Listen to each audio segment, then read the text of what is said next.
어느 날 목사님과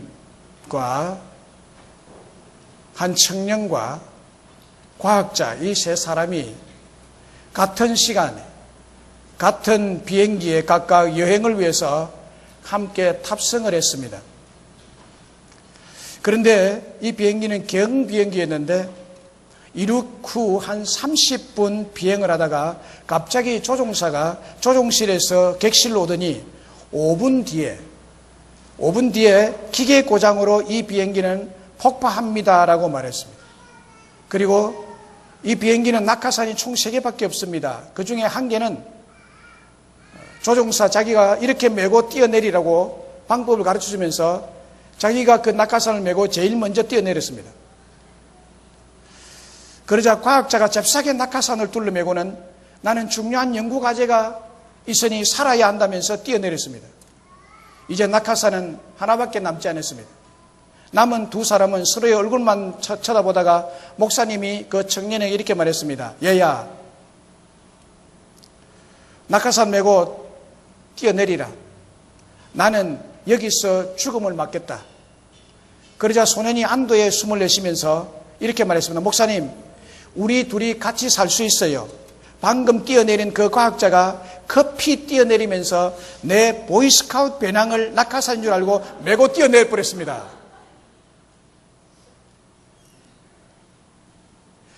이 이야기에서 여러분은 어떤 생각이 드십니까?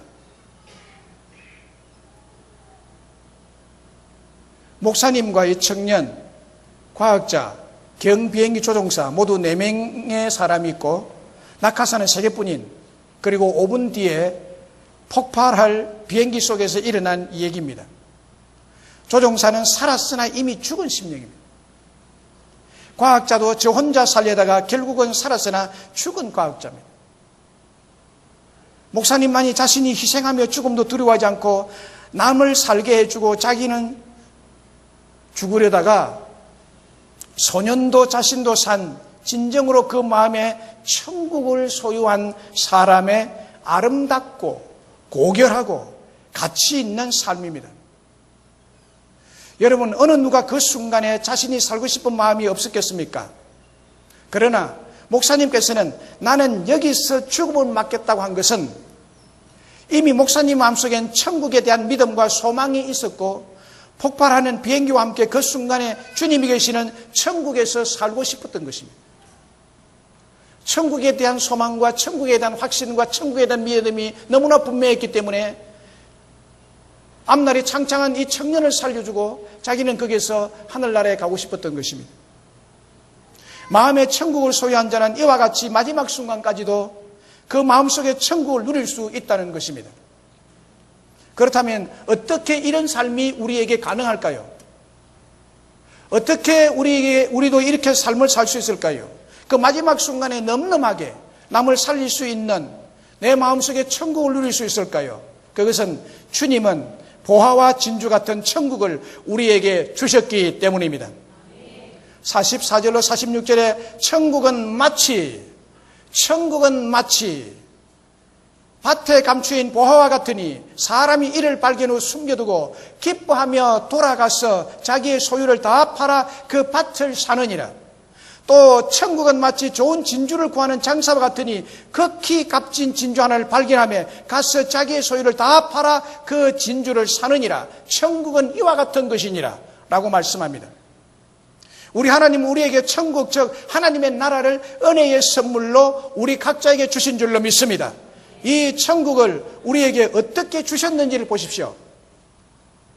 이 천국은 마치 이 세상에서 가장 가치 있고 가장 귀하고 가장 값비싼 보화, 보물, 좋은 진주, 그 물에 잡힌 좋은 고기와 같다고 말합니다. 천국은 이와 같은 것이라고 말합니다.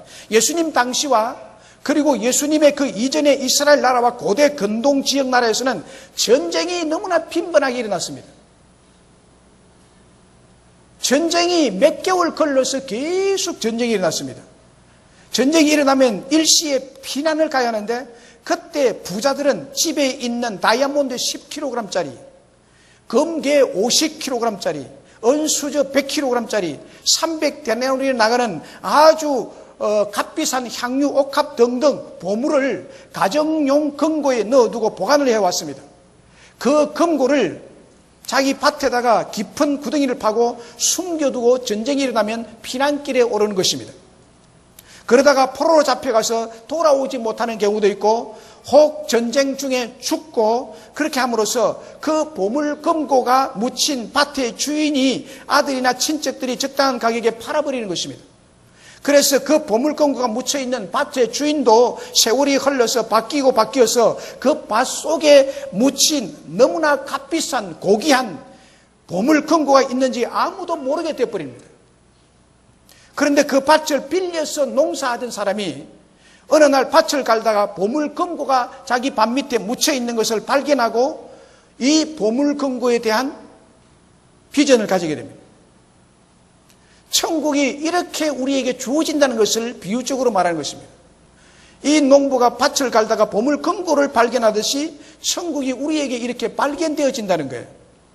다이아몬드 같고 보석 같은 천국을 발견하게 되는 것입니다.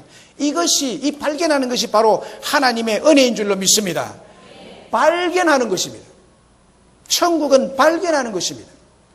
그 속을 열어보니 다이아몬드 10kg이 찬란하게 빛나고 있고 금괴 50kg짜리가 누렇게 빛나고 있었고 은수제 100kg짜리가 빛나고 있었습니다. 그리고 그 보물 금고를 좀 더 깊이 묻어두고 몇 개월 후에 이 사람은 다이아몬드 50g 정도의 밭값을 지불하고 자기의 전 소유를 다 모아서 지불하고 난 다음에 이 밭을 사버립니다. 이 밭을 사면 그 밭 속에 묻혀있는 보물 금고를 파내어서 자신의 것으로 삼게 되면 몇백 배의 가치를 가지게 되는 것입니다. 보물 금고의 가치와 밭의 가치를 비교하면 천국과 지옥 차이만큼이나 나는 것입니다. 보물 금고를 발견해서 차지한 이 사람의 기쁨과 감격이 여러분 얼마나 크겠습니까?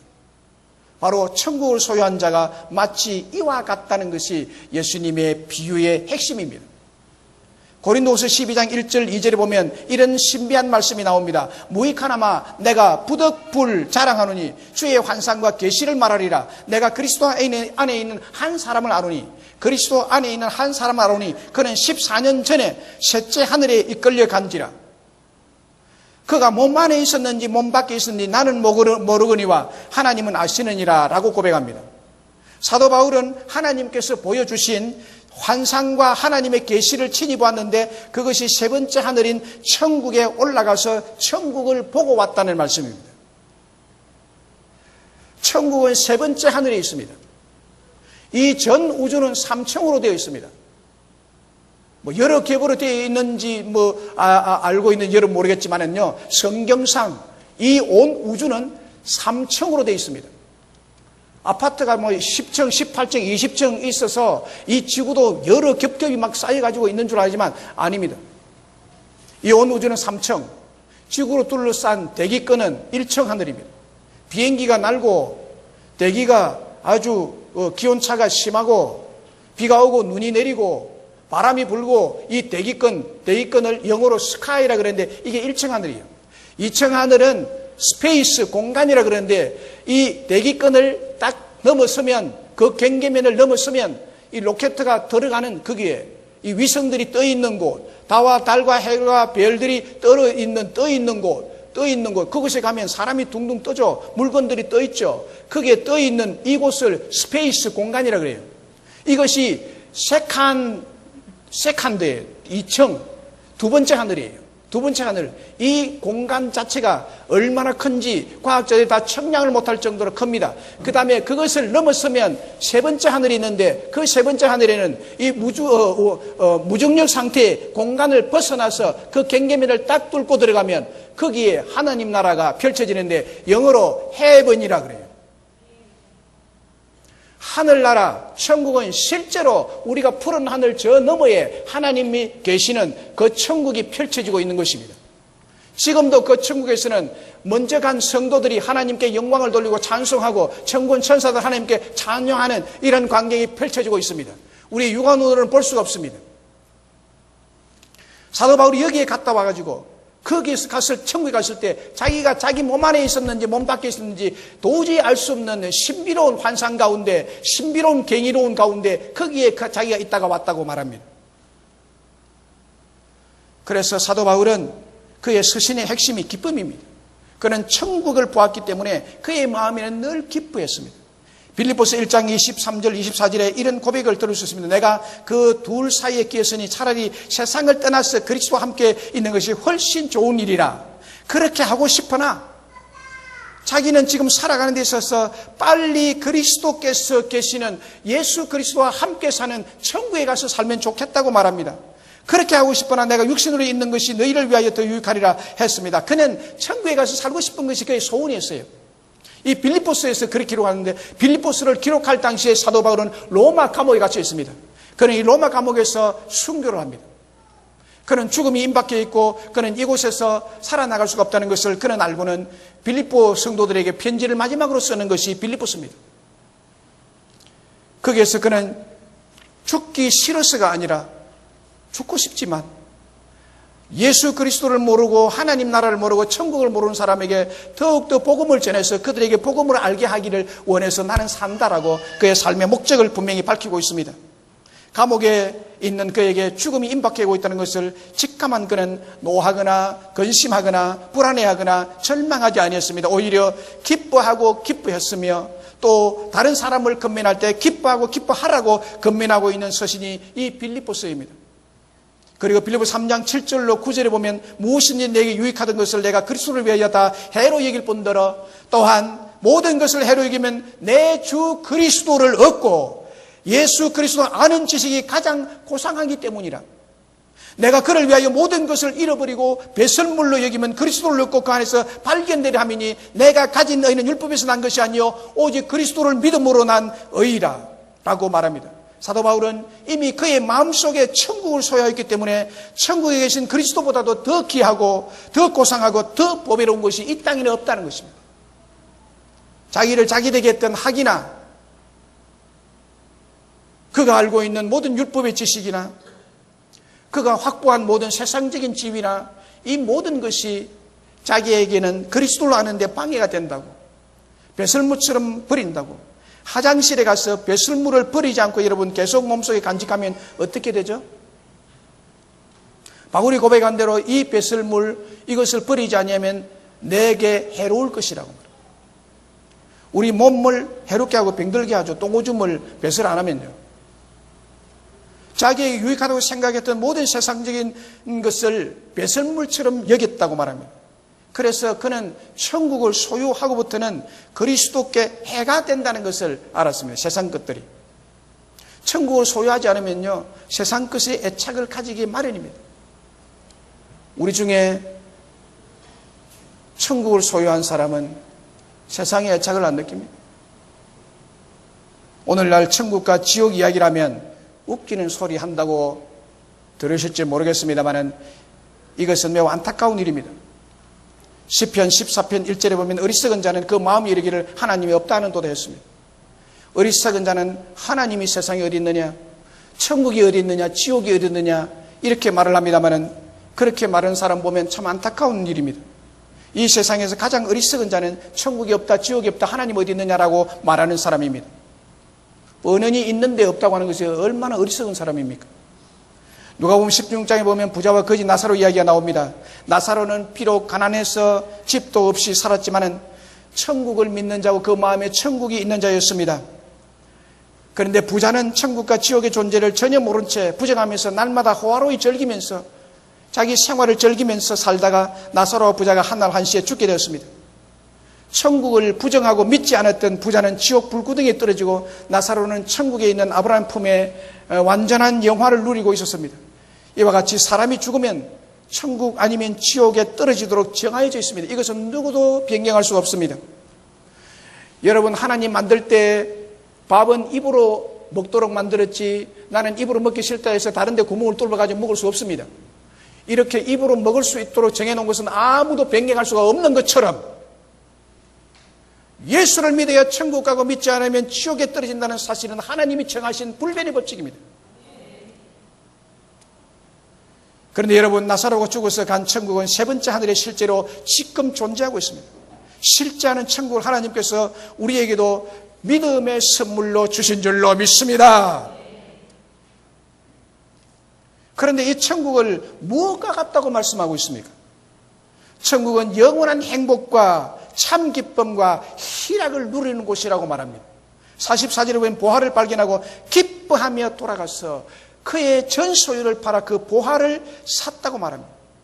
여기에 자세히 보면 천국은 보화를 발견한 사람에게 기쁨을 주듯이 천국을 소유한 사람에게 영원한 행복과 참 기쁨과 희락을 주는 것입니다. 로마서 14장 17절에 하나님의 나라는 오직 성령 안에서 의와 평강과 희락이라고 말씀하고 있습니다. 천국은 의와 평강과 희락이 있는 곳이라고 말합니다. 천국은 참된 평강만 있는 것이 아니라 또한 진정한 희락도 넘친다는 것입니다. 희락이란 기쁨을 말합니다. 희락이란 참 행복을 말합니다. 천국에는 눈물, 고통, 질병, 죽음이 없는 곳입니다. 모든 불행의 요소들이 다 제거되고 행복의 요소만 가득한 곳이 천국인 줄로 믿습니다. 요한계시록 21장 4절에 보면 모든 눈물을 그 눈에서 닦아주시며 다시는 사망이 없고 애통하는 것이나 고가는 것이나 아픈 것이 다시 있지 아니하리니 처음 것들이 다 지나갔음이라 라고 말합니다. 천국에서 주님은 모든 눈물을 그 눈에서 닦아주신다고 했습니다. 원통하게 죽은 사람들이 얼마나 많습니까? 그런데 천국에서는 주님이 그 원통의 눈물을 다 닦아주신다고 해요. 우리가 살아가는 이 세상은 얼마나 눈물 흘릴 일이 많습니까? 그런데 천국에는 더 이상 눈물 흘릴 일이 없다고 합니다. 사망이나 애통하는 것이 없고 고가는 것이나 아픈 것이 없습니다. 더 이상 아파할 일이 없습니다. 오직 행복만이 넘치는 곳입니다. 오직 찬송만이 넘치는 곳입니다. 지금도 하늘나라에서는 찬송이 울려 퍼지고 있는 줄로 믿습니다. 영국의 극작가 겸 시인인 셰익스피어는 이렇게 말했습니다. 천국은 영원한 기쁨의 보고다라고 말했습니다. 천국은 영원한 기쁨의 창고다. 기쁨이 넘치는 곳이다. 이 땅에 사는 사람도 천국을 소유한 사람은 기쁨이 있습니다. 너무너무 기뻐합니다. 마음이 기뻐요. 천국은 잠깐의 기쁨이 아닌 영원한 기쁨, 영원한 행복이 가득한 보물 창고가 같다는 것이죠. 천국이 그렇게도 행복한 이유는 바로 기쁨의 원천이신 주님이 계시기 때문입니다. 행복의 가장 중요한 요소는 집도 아닙니다. 돈도 아닙니다. 취미도 아닙니다. 누구와 함께 하느냐 하는 것입니다. 우리 주님과 함께 할 때, 천국에 있는 주님과 함께 할 때 우리는 영원한 행복과 참 기쁨과 희락을 누리게 될 줄로 믿습니다. 이것을 우리에게 주셨습니다. 이것을 우리에게 주셨다는. 또 이 천국은 무엇과 같다고 했습니까? 천국은 눈부시게 빛나고 아름다운 보석과 극히 값진 진주와 같은 곳이라고 했습니다. 천국이 마치 이와 같은 곳이라. 44절로 46절에 천국은 마치 밭에 감추인 보화와 같으니 천국은 마치 좋은 진주를 구하는 장사와 같으니 극히 값진 진주 하나를 발견하매라고 합니다. 여러분, 진주나 보석들을 파는 상점 앞을 지나다 보면 그 상점에 얼마나 불빛에 비치는 그 보석들이 아름다운지요. 남자는 그냥 지나가지만 여자는 반드시 그 앞에 걸음을 멈춥니다. 보석에 눈이 가기 때문에, 마음이 있기 때문에. 루비의 붉은빛, 자수정의 자줏빛, 에메랄드의 바다빛깔, 다이아몬드의 오색 찬란한 그 맑은 빛깔, 순금의 황금빛을 보세요. 보고만 있어도 눈이 부시는 거예요. 천국은 바로 이런 보석처럼 눈부시게 아름다운 곳이라는 곳입니다. 이 세상의 그 어떤 보석보다도 더 눈부시고 더 아름다운 곳이 바로 천국입니다. 천국이 얼마나 아름다운지 계시록이 이렇게 표현하고 있습니다. 계시록 21장 18절 21절에 그 성곽은 벽옥으로 쌓였고 그 성은 정금인데 성이 정금으로 되어 있대요. 그리고 맑은 유리 같더라. 그 성의 성곽의 기초석은 각색 보석으로 꾸몄으며 그 12문은 12진주니 각 문마다 한 개의 진주로 되어 있고 성의 길은 맑은 유리 같은 정금이라. 성의 길이 정금으로 포장이 되어 있단 말이에요. 사도 요한이 성령님의 계시적인 감동으로 보게 된 천국이 얼마나 아름다운지 백옥으로 꾸며져 있고 정금으로 꾸며져 있고 맑은 유리, 각색 보석, 12진주 등 각종 보석들로 성곽과 건물들이 눈부시게 아름답게 꾸며져 있다는 거죠. 세 번째 하늘에. 세 번째 하늘에. 우리 육안으로는 못 보죠. 전체 망원경으로도 못 봅니다. 실제로 있습니다. 건물뿐만 아니라 길도 금으로 깔려지는 얼마나 아름답겠습니까? 얼마나 눈부시겠습니까? 얼마나 찬란하겠습니까? 천국은 바로 황홀한 상태 그 자체입니다. 믿으시면 아멘. 해군에 입대한 아들을 둔 한 늙은 어머니가 울면서 목사님에게 찾아와서 목사님 어떻게 해요? 군대에 간 우리 경득이가 군에서 죽었대요. 착하고 신앙생활 잘하던 우리 아들 그 경득이 말이에요. 나는 그나마 하나만 보고 믿고 살았는데 이제 저는 어떻게 살면 좋겠습니까 목사님? 그런데 그나마 다행인 것은 천국에 가 있는가 봐요. 그러면서 막 목사님이 흐느꼈습니다. 목사님이 깜짝 놀랐어요. 아이고 어머니 얼마나 마음이 아프세요. 그런데 군에서 전사 통지서가 왔습니까? 목사님이 그렇게 물으니까 그 늙으신 어머니는 그런 건 잘 모르겠고요. 오늘 편지가 한 통 받았는데 그게 이렇게 쓰여 있었습니다. 어머니, 저는 지금 지중해를 지나 나폴리에 와 있습니다. 머나먼 이곳은 바로 천국입니다. 사람들도 다 천사 같고 다시 돌아오고 싶지 않은 것만큼 너무너무 살기 좋은 천국입니다. 이렇게 편지가 있어요. 이걸 보고 이 할머니가 자기 경득이가 천국에 있대요. 죽어서 천국에 간 줄 알아요. 여러분, 이처럼 사람들은요, 세상에서 아름답고 살기 좋은 곳을 천국 같다 그러죠. 천국은 좋은 줄인 것을 믿든지 믿지 않든지 다 압니다. 군에 간 이 아들이 천국 같은 곳이 너무 좋아서 돌아가고 싶지 않을 정도로 했는데 요한계시록에서 말씀하고 있는 진짜 천국을 가보게 되면 얼마나 좋겠습니까? 얼마나 아름답겠습니까?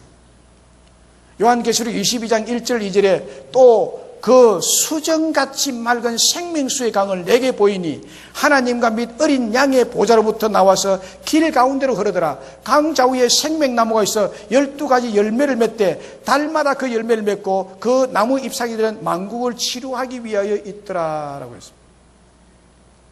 세 번째 하늘에는 이 지구에도 길이 있고 강이 있고 그렇잖아요.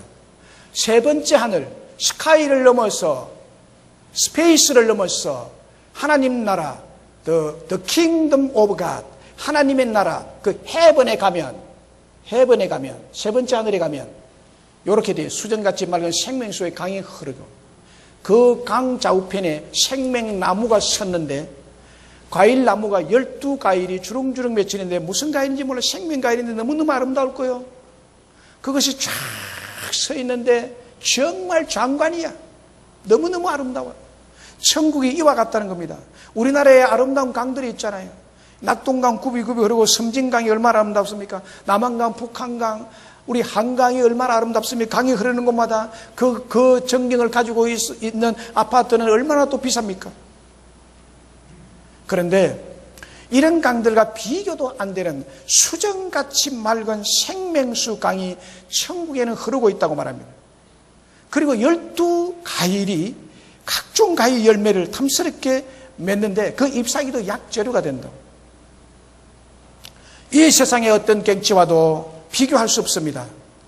여러분, 주일 예배 드리느라 관광도 많이 못 가서도 실망할 필요가 없습니다. 아쉬워할 것 없습니다. 천국에 가면 이 지상에 못 가본 그 경치 좋은 것보다도 훨씬 아름다운 그런 곳을 보게 될 줄로 믿습니다. 차원이 다르고 비교할 수 없습니다. 우리 하나님이 직접 만드신 곳이기 때문에 너무나도 아름답습니다. 여러분, 하나님의 나라는 오직 성령 안에서 의와 평강과 희락이라고 했습니다. 천국은 영원한 행복과 참 기쁨과 희락을 누리는 곳입니다. 또 천국은 상상할 수 없을 정도로 눈부시게 빛나고 아름다운 보석과 극히 값진 진주와 같이 찬란한 곳입니다. 여기에 모인 우리 모두에게, 여러분 한 사람 한 사람에게 우리 주 예수님은 눈부시게 빛나고 아름다운 보석과 극히 값진 진주와 같이 찬란한 천국을 우리에게 믿음의 선물로 주신 줄로 믿습니다. 이런 놀라운 축복된 천국을 선물로 받은 자에게 일어난 변화는 무엇일까요? 변화. 천국을 받은 사람은 변화가 되는데 무슨 변화가 일어났을까요? 간단하게 두 가지 말씀드립니다. 가치를 보는 눈이 달라지는 은혜를 받게 됩니다. 가치의 변화가 일어납니다. 천국을 딱 소유하게 되면 천국이 내 마음에 믿어지고 세 번째 하늘에 천국이 있다는 것을 알고 이 땅을 살아가는 사람에게는 가치 기준이 달라집니다. 44절 46절에서 그걸 또 말하고 있습니다. 천국 보화를 발견한 이 사람은 그 보화를 얻고자 자기의 전 소유를 다 팔아버립니다. 보화와 자기 전 소유의 가치 기준에서 어느 것이 귀한지를 이 사람은 알게 된 것입니다. 보화를 발견하고 나니 그동안 전부인 줄 알았던 것이 다 보화에 비하면 아무것도 아님을 알게 됩니다. 그래서 다 팔아서 그 보화를 얻게 된 것입니다. 그렇습니다. 천국의 가치를 발견한 사람은 세상을 보는 눈이 달라집니다. 눈이 달라지는 가치 기준이 변화됩니다. 그동안 전부라고 생각했던 것이 천국에 비하면 아무것도 아님을 알게 됩니다. 그래서 땅만 바라보지 않고 살게 됩니다. 세상의 사소한 것에 연연하지 않습니다. 조금 잘되면 기뻐하다가 조금 힘들면 슬퍼하고 눈물을 흘리고 탄식하는 그런 삶이 아닙니다. 일비가 아닙니다. 이 땅의 작은 일들에 연연하지 않게 됩니다. 스케일이 커집니다. 생각이 커집니다. 마음이 넓어집니다. 천국을 보고 나면 세상을 보는 가치의 눈이 달라지게 되어 있습니다. 터키에 있는 톱카프 궁전 박물관이 있습니다. 톱카프 궁전 박물관이 있는데 여기에 가면 86캐럴짜리 다이아몬드가 있다고 합니다. 이 다이아몬드는 일명 스푼메이커 다이아몬드라고 합니다. 스푼메이커 다이아몬드.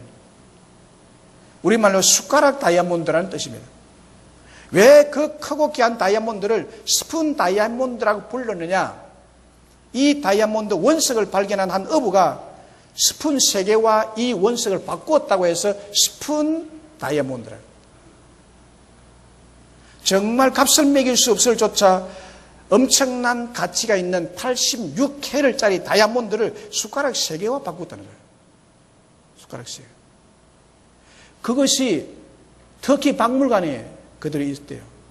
스푼 메이크 다이아몬드라고 이름을 그렇게 지어놔. 86캐럴짜리 다이아몬드를 숟가락 3개가 바꿨다는 게 말이 됩니까? 왜 이런 어리석은 거래를 했을까요? 그 어부는 보석의 가치를 몰랐기 때문입니다.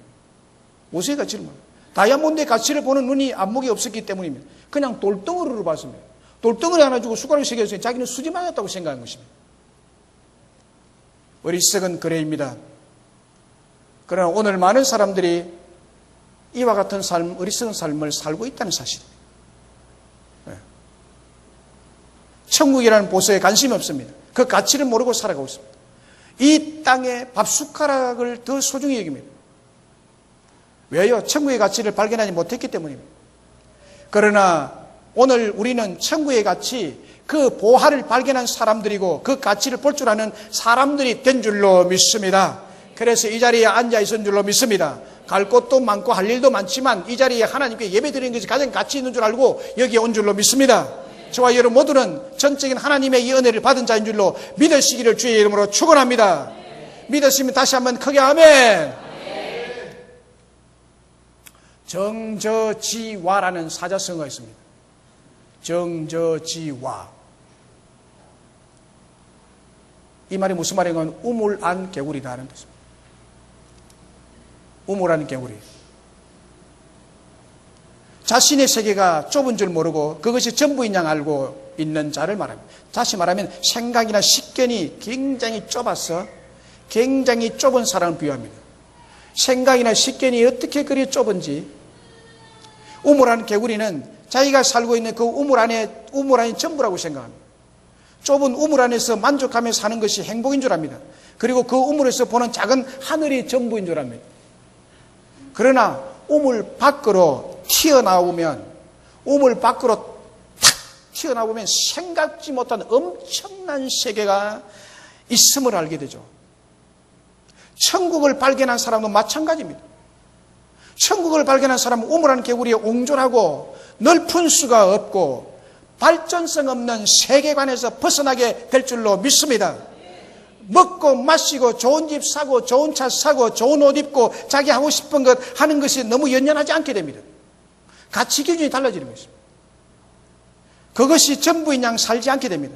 우물 밖의 세상, 이 세상 너머의 세상, 더 가치 있고 더 큰 천국을 발견했기 때문에 하나님의 나라를 사모하며 살게 되게 됩니다. 아브라함은 이 땅에 장막을 치고 살았어요. 아예 콘크리트 집을 짓지 않고, 어떤 사람은 집을 지으면 천년만년 살 것 같이 얼마나 견고하게 짓는지. 그러나 아브라함은요, 장막을 치고 텐트 치고 살았어요. 그는 이 땅의 삶을 일시적인 삶, 잠깐 지나가는 삶, 나그네의 삶으로 여겼습니다. 영원히 이 자리에서 정착해서 살 것이 아니라는 것을 그는 이미 알았습니다. 그 이유는 하나님이 계획하시고 준비해 놓으신 하나님의 도성 천국을 바라봤기 때문입니다. 히브리 11장 9절 10절에서 이렇게 말합니다. 믿음으로 그가 이방의 땅에 있는 것 같이 약속의 땅에 거류하여 동일한 약속을 유업으로 받은 이삭 및 야곱과 더불어 장막에 거하였으니 이는 그가 하나님이 계획하시고 지으실 터가 있는 성을 바랐습니다. 하나님이 계획하시고 지으실 터가 있는 성을 바랐습니다. 천국을 바라봤기 때문에 아브라함은 어디를 가든지 갱고한 콘크리트로 거기에서 천년만 살기 위해서 집을 지어서 살지 않고 텐트를 치고 살았다. 내일이면 금방 걷어서 갈 수 있도록. 이처럼 천국을 발견한 사람은 이 세상을 보는 가치, 눈이 달라지는 거예요. 스케일이 커집니다. 이 세상의 전부인 양 세상만 보지 않고 천국을 사모하며 살게 될 줄로 믿습니다. 또 천국을 선물로 받은 자에게 일어난 변화가 뭘까요? 천국을 소망으로 하면서 사는 사람은 현재 모든 고난을 이겨나가는 힘을 가지게 됩니다. 고난을 이깁니다. 로마서 8장 13, 18절에 보면 생각건대 현재의 고난은 장차 우리에게 나타날 영광과 좋게 비교할 수 없도다. 현재의 고난은 장차 우리에게 나타날 영광, 장차 우리에게 나타날 영광은 장차 우리가 들어갈 하나님 나라의 영광입니다. 현재 어렵더라도 장차 하늘나라에서 누릴 영광과 비교할 수 없기 때문에 현재의 고난을 이겨낼 수가 있다는 바울의 고백이죠. 천국을 소망할 때 이 땅의 고난은 능히 이겨나갈 수 있다는 것입니다. 바울은 실제로 수많은 고난과 어려움을 겪었지만 천국을 소망하면서 그 어려움을 넉넉히 극복해 갈 수가 있고 그의 삶은 승리의 삶이 되었습니다. 천국에서 주님이 주신 면류관을 바라보며 주실 상을 바라보며 도리어 소망 중에서 그는 기뻐할 수가 있었습니다.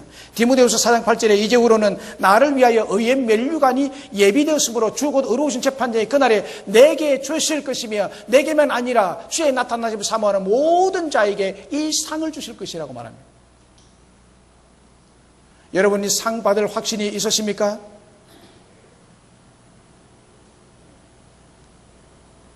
여러분이 면류관 받았을 확신이 있으십니까?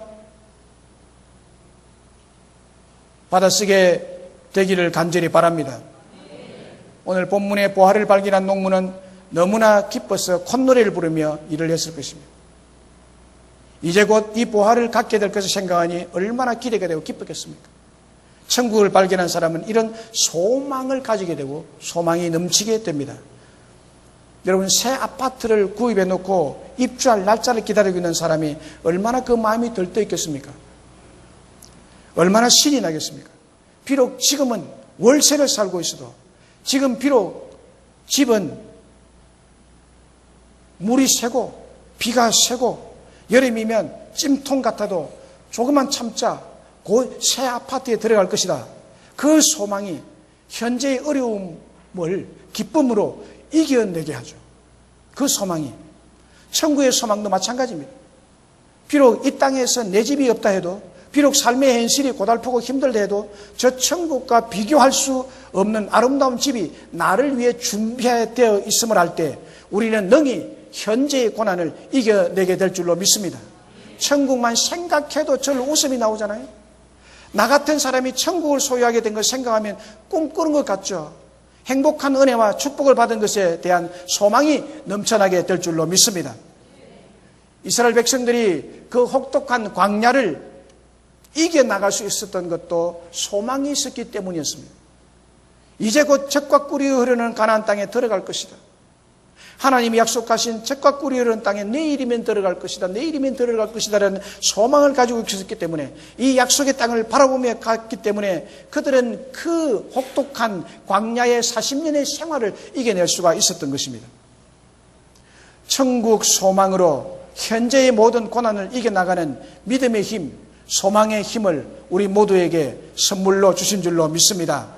그렇다면 이 보화 같은 천국이 어떻게 나의 것이 될 것이냐는, 이 천국이 여러분의 것이 되어야 되는데 누가 천국에 들어갈 수 있냐는 거예요. 이 천국에 다 들어가게 되기를 주의 이름으로 축복합니다. 그럼 누가 들어가느냐, 누가? 교회 온다고 들어가냐고요? 아니요. 예배 드린다고 들어가냐고? 아니요. 누가 들어가냐고요? 여러분, 이 중에 앉아신 분이 죄송하고 미안합니다만은 지옥 갈 사람이 있습니다.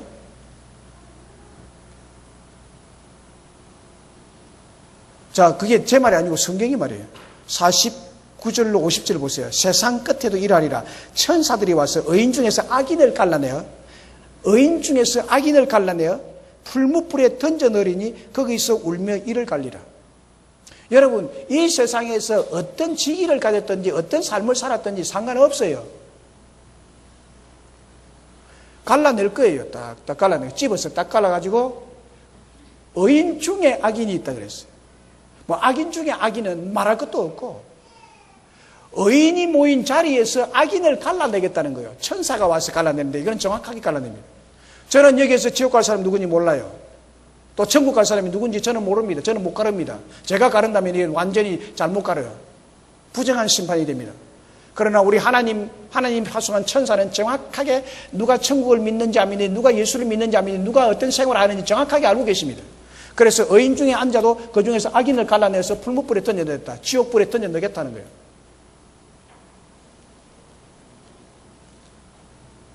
인생은 그냥 사는 게 아니에요. 동물은 개나 돼지나 소나 동물은 마음대로 살아도 괜찮아요.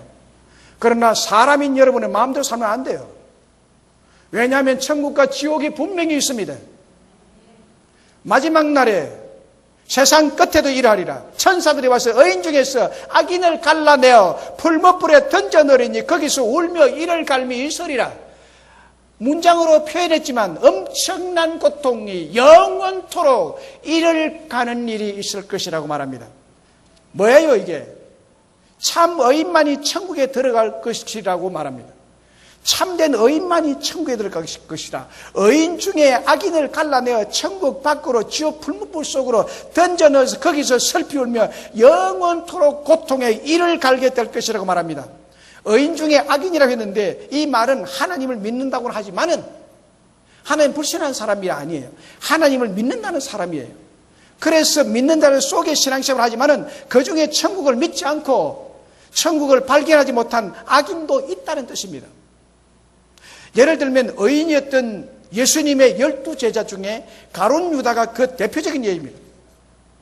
외적으로 보면 주님의 제자였죠. 가룟 유다도 12명이니까. 의인 중에 섞여 있었지만 실제로는 그렇지 않았습니다. 주 예수님을 믿고 따르는 12제자를 속에 있었지만 가룟 유다는 언제나 바리새인들과 교통했습니다. 예수님과 교통한 것이 아니라 예수님과 함께 모일 때는 12제자 중에 슬며시 끼어들어 가지고 12제자 행세를 했지만은, 의인의 행세를 했지만은 가룟 유다는 언제나 그는 바리새인과 자기의 생각이 같았어요. 제사장들과 교통했어요. 예수는 죽여야 된다라는 생각으로 그는 언제나 밤낮으로 그들과 접촉하고 예수를 죽이려는 업무를 꾸미는 소위 악행으로 살아가는 사람, 이 사람은 천국에 들어갈 수가 없다는 거예요. 이 사람을 갈라내겠다는 거예요. 천사가 왔어. 여러분 보세요. 보화를 발견했다고 다 내 소유가 되는 것이 아닙니다. 우리는 오직 예수 그리스도를 믿음으로 구원받는다는 것을 너무나 잘 압니다. 오직 믿음으로 의인이 되고 천국에 갈 수 있음을 압니다마는 의인 중에도 악인이 있다는 것입니다. 믿는 자 중에도 가짜 믿음을 가지고 있고, 믿는 자 중에도 죽은 믿음을 가지고 있고, 믿는 자 중에도 귀신의 믿음을 가지고 있다는 것입니다. 악행으로 살아가는 사람은 가짜 믿음을 소유한 사람입니다. 마태복음 7장 20절 21절을 보세요. 이러므로 그들의 열매로 그들을 알리라. 나더러 주여 주여 하는 자마다 다 천국에 들어갈 것이 아니요 다만 하늘에 계신 내 아버지 뜻대로 하는 자라야 천국에 들어가리라고 말씀합니다. 주여 주여 하고 기도해도 천국에 못 들어간다는 거예요. 왜 못 들어가느냐? 악행을 행하기 때문입니다. 예수님은 주여 주여 하는 자마다 다 천국에 들어갈 것이 아니라고 직접 말씀합니다. 진짜 예수님 믿는 자인지는 그 열매를 보면 알 수 있다고. 그 삶의 열매를 보면 알 수 있다고. 하나님의 뜻대로 행하는 그 열매를 보면 천국 갈 진짜 믿음인지 알 수 있다는 것입니다. 그 열매로 나무가 어떤 나무인지 알 수 있잖아요. 저는 단감나무와 단감나무 아닌 나무를 보면 구별이 안 돼요. 똑같은 나무예요. 그러나 가을에 열매를 따보면 단감나무인지 떫은 나무인지 알 수 있습니다. 열매를 보아서 그 사람을 알 수 있습니다. 무슨 열매를 맺느냐? 삶에. 갈라디아서 5장 19절 24절을 보세요. 육체의 일은 분명하니 곧 음행과 더러운 것과 호색과 우상 숭배와 주술과 원수 맺는 것과 분쟁과 시기와 분냄과. 여러분 여기 보세요. 여기에 원수 맺는 일 잘 안 하죠? 여기에 나온 사람 우상 숭배 잘 안 하죠? 부처 앞에 절 안 하죠? 이런 거는 안 합니다만은 분쟁을 일삼고 시기하는 마음, 마음의 시기를 일삼는 것, 남이 잘 되는 것 기분 나빠서 못 견디는 요 시기의 마음, 이 사람 천국 못 갑니다. 분냄, 분을 내는 것, 당 짓는 것, 분열함, 이단 투기, 술 취함과 방탕함과 그와 같은 것들이라. 전에 너희에게 경계한 것이 이제 경계하노니 이런 일을 행하는 자들은 하나님의 나라를 유업으로 받지 못하리라. 하나님의 나라를 유업으로 받지 못해 천국 못 간다는 거예요. 시기 질투를 하는 사람은 요거 못 버리면, 이거 왜 시기 질투하느냐? 천국이 그 마음이 없기 때문에. 천국이 그 마음이 없으면 천국 못 가져 죽었어. 우상숭배 안 하시죠? 의인 중에 있을 수 있다는 거예요. 그러나 마음속에 더러운 것과 호색과 음행과 원수 맺는 것, 분쟁과 시기와 질투와 이런 것들이 있는 사람은 하나님 나라를 유업으로 받지 못하리라. 오직 그 다음에 바로 이어지는 말씀이 오직 성령의 열매는, 천국에 들어갈 수 있는 사람은 성령의 열매를 맺는 사람인데, 성령의 열매는 사랑과 희락과 화평과 오래 참음과 자비와 양성과 충성과 온유와 절제니라. 이와 같은 것을 금지할 법이 없느니라. 그리스도 예수의 사람들은 육체와 함께 그 정욕과 탐심을 십자가에 못 박았느니라. 할렐루야. 이런 사람이 천국에 들어갈 수 있다는 거예요. 교회 다닌다고 주일날 예배 1시간 와서 천국 갈 거라고 착각하지 마십시오. 성령의 열매를 쫓아 살아야 될 줄로 믿습니다. 성령의 열매를 따라 살아야 천국 갈 사람입니다. 성령의 열매를 맺어야 천국 갑니다. 육신의 열매를 맺으면 천국 못 갑니다.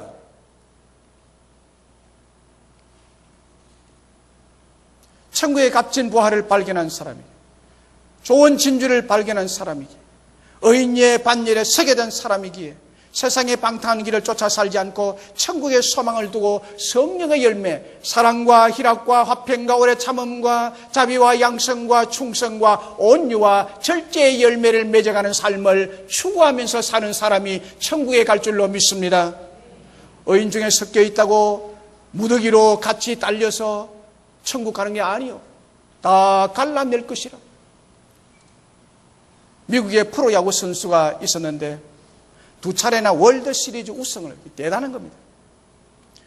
월드시리즈 우승을 이끌었던 페퍼 마틴이라는 유명한 야구 선수가 있었습니다. 한 번은 그에게 스포츠 기자가 이렇게 말했습니다. 당신의 가장 큰 야망이 무엇이냐고 물었습니다.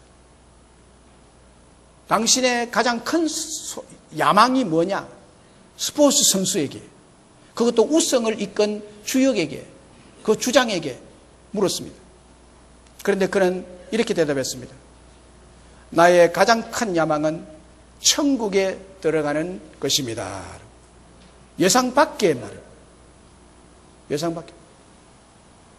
더 큰 우승을 향하여 나아가겠습니다. 더 위대한 선수가 되겠습니다. 라는 것이 아니라 예상 밖에, 그 스포츠 선수에게 질문했더니 예상 밖에 답을 했는데 나의 가장 큰 야망은 천국에 들어가는 것입니다. My highest ambitions to get to heaven. 천국을 얻는 것이다. My highest ambitions to get to heaven. 이렇게 대답했어요. 여러분, 우리의 가장 큰 야망은 천국이어야 할 줄로 믿습니다. 천국을 소망하며 살아가시기를 주의 이름으로 축원합니다. 말씀을 맺습니다. 존경하는 여러분, 바야흐로 우리가 사는 이 시대는 100세 시대라고 말합니다. 이제 수많은 사람들이 노후 생활을 준비하는데 관심이 많은 것을 봅니다. 물론 이 땅에서 은퇴 후에 20, 30년의 노년 생활을 준비하는 것도 중요합니다. 그러나 그 후에 있을 영원한 내세의 삶을 준비하는 것은 더 중요한 줄로 믿습니다. 20, 30년의 삶과 영원한 삶은 비교할 수도 없는 거예요. 그런데 사람들은 정작 죽음 이후의 세계에 대해서는 별로 관심이 없습니다. 될 대로 되겠지라는 생각을 하고 있는지요? 참 어처구니 없는 생각이죠. 그렇게 생각한다면 인생이 어떻게 될 대로 됩니까? 죽어봐야 알지. No. 죽기 전에 알리는 것이 설교입니다. 저는 이 시간에 천국이 있고 지옥이 있다는 것을 알리는 사명으로 이 설교를 하는 것입니다. 할렐루야. 우리는 영원한 하늘나라인 천국을 위해서 이 삶을 준비하며 살아야 될 줄로 믿습니다. 이 땅은 잠깐 지나가는 나그네의 삶. 여러분 돌아보세요. 여기에 70 먹은 분이 계십니까? 70년 세월이 얼마나 깊디까 짧디까? 눈 깜빡할 사이 지난 것 같아. 제가 올해 62살입니다. 눈 깜빡할 사이 60년의 세월이 확 후딱 지나가요. 언제 지나가는지 모르겠어요.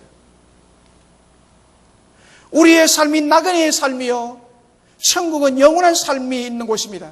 그러므로 이 땅에서 참된 의인으로서의 천국을 살아가야 될 줄로 믿습니다.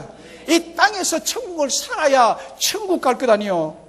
이 땅에서 믿음으로 선한 열매, 그 성령의 9가지 열매를 맺으면서 나는 죽고 예수로 사는 믿음으로 주님 예비하신 천국을 소망하며 살아가므로 천국의 그 극히 값진 보화를 소유하는 저와 여러분들이 다 되시기를 주의 이름으로 축원합니다. 축복합니다.